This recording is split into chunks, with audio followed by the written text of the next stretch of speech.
Well, honestly, the Elkhart Fair has been somewhat of a disappointment this year.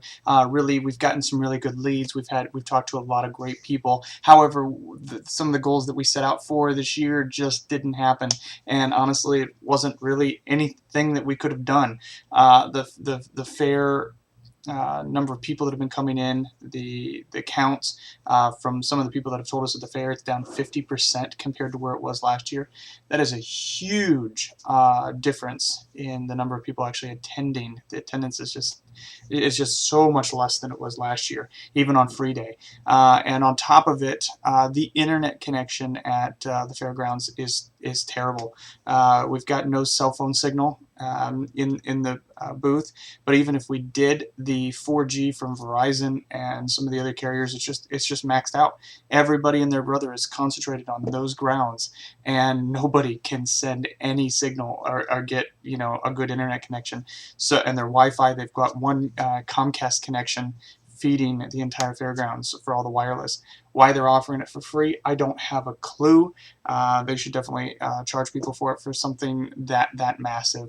It just doesn't make logical sense. So then the people that are paying, to be there, the vendors, have no internet, and it's rather frustrating to say the least.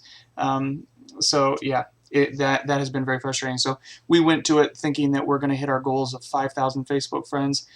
We're not even coming. We're not even going to come close. In fact, probably of all the people that like our page, I'd say 1 out of 50 people that like our page at the fair booth, only close to a one of those 50 people, they're actually liking our page, and it really has nothing to do with the fact that they're not following directions. It has nothing to do. We're not telling them to do it. It really boils down to the internet connection is so slow on upload that when they click on the word like, that it can take 5 minutes for that signal to actually get from that computer and back to Facebook.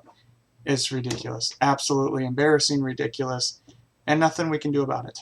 So we're trying to put our heads together to see how we can do things again next year differently. We're thinking about possibly partnering with MapleNet and see if we can get our own internet connection feed there from our own connection back here in Syracuse. But we're going to see what we can do, because I know that if we're going to be at the Elkhart Fair next year, we have to have internet, and we cannot have the same thing happen again. So that's the update for the Elkhart Fair this year.